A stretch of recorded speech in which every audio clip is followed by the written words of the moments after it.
Bonjour et bienvenue à cette capsule ayant pour thème la navigation dans une fiche contact.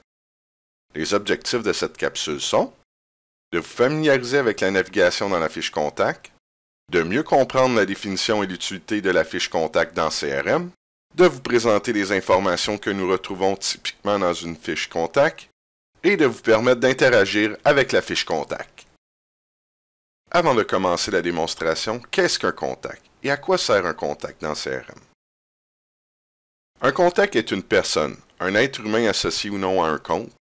En ce sens, un contact pourrait être un client potentiel, une personne qui travaille chez un de vos clients, un de vos fournisseurs, etc. La fiche contact permet de saisir des informations relatives au contact, à associer des comptes, opportunités, incidents et d'autres entités, à créer et saisir des activités qui bâtiront l'historique de la relation avec le contact. Effectuons tout d'abord une recherche simple pour trouver la fiche contact Robert Tremblay. Maintenant, ce que vous voyez à l'écran est la fiche contact de notre bon Monsieur Tremblay. Commençons par la zone du haut. À cet endroit, nous retrouvons le nom de notre contact. C'est également dans cette zone que l'on retrouve l'utilisateur CRM qui est désigné comme le propriétaire du contact. La notion de propriétaire de contact est au cœur de la sécurité dans CRM. En effet, les privilèges de sécurité attribués aux utilisateurs leur permettent d'accéder à certaines fiches CRM et procéder à certaines actions spécifiques dans CRM. Le sujet de la sécurité étant vaste, nous y revenons dans une autre capsule e-learning. Si nous déplaçons à gauche de la fiche, nous avons une première section titrée sommaire. Dans cette section, nous retrouvons des champs d'information concernant le contact. Donc, nous avons le nom complet du contact. En cliquant dans cette zone, vous pouvez constater qu'il s'agit d'un regroupement de deux champs, prénom et nom de famille. J'aimerais attirer votre attention à l'étoile rouge.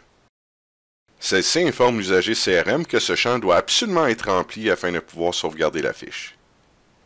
Et le petit plus bleu indique que ce champ est recommandé. Par contre, s'il n'est pas rempli, le CRM ne bloquera pas la sauvegarde de votre fiche. Le champ suivant est celui de la fonction qu'occupe notre contact. Le nom de compte représente la compagnie pour laquelle notre contact travaille ou est affilié. Le champ suivant présente le courrier électronique. En cliquant sur celui-ci, le CRM va ouvrir votre gestionnaire de courriel, incluant l'adresse de courriel du contact. Par la suite, nous avons le champ numéro de téléphone et téléphone mobile, le mode de communication de préférence de Robert Tremblay. Ici, nous avons un champ intéressant, celui de l'adresse. En cliquant cette zone, vous pouvez constater qu'il s'agit d'un regroupement de plusieurs champs. Et vous avez d'autres champs d'informations relatives au contact Robert Tremblay. Donc, la partie de gauche, ce sont des informations en lien direct avec la fiche contact. La zone de droite présente des compléments d'informations relatives à ce contact. Par exemple, les opportunités liées au contact, les incidents ou demandes de services que Robert Tremblay a contractés. Maintenant, j'aimerais attirer votre attention vers le plus en haut de chacune de ces sections. Lorsque vous êtes dans la fiche contact, vous pouvez créer des incidents ou des opportunités directement à l'intérieur de la fiche contact. Donc, cliquons sur le plus dans la section Incidents récents. Une fiche de création rapide apparaît à l'écran. Donc, rapidement, vous pouvez remplir les champs et créer un nouvel incident lié au contact Robert Tremblay, vous évitant ainsi des va-et-vient inutiles à l'intérieur du CRM. Dans la partie du bas, nous retrouvons les détails du contact. Par exemple, de l'information personnelle sur le contact, le marketing, la facturation, des notes personnelles, les préférences de contact de Robert Tremblay et le mode d'expédition. Je vous rappelle que chaque CRM est différent des autres et il est possible de retrouver d'autres types d'informations au bas de la fiche contact.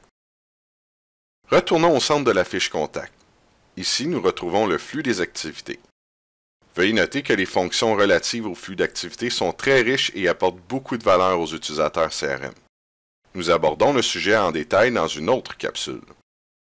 Le flux des activités nous donne accès à des fonctions dynamiques telles que les publications, qui diffusent des informations clés par rapport au contact, les activités, qui permettent de bâtir un historique des relations avec le contact. Celles-ci sont composées d'appels téléphoniques, les tâches, les courriers électroniques, les prises de rendez-vous, ainsi que d'autres activités. L'onglet suivant contient les notes. Donc, dans cette capsule, nous avons fourni une définition du concept de contact dans CRM. Nous avons démontré comment naviguer dans la fiche contact. Et nous avons présenté un aperçu des informations et interactions possibles avec la fiche contact.